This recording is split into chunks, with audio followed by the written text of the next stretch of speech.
Klopt, mijn eerste single is pas net een week uit. En die heet Nadine. Hoe is het liedje tot stand gekomen?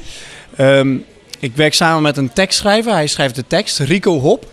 En ik heb met hem de muziek op die tekst geschreven. En vervolgens hebben we dat met een producer en met mijn band hebben we dat afgewerkt.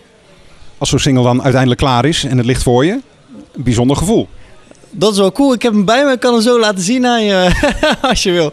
Nee, ja, dat is leuk. Maar dan begint het eigenlijk pas om het nummer te vertellen over het nummer. En mensen kennis te laten maken met het lied. Want waar gaat het over? Het lied Nadine gaat over het allermooiste meisje van de klas. Hey. Maar ze zag me niet staan, weet je wel. Ze had alleen oog voor succes. Ze zag mij niet staan.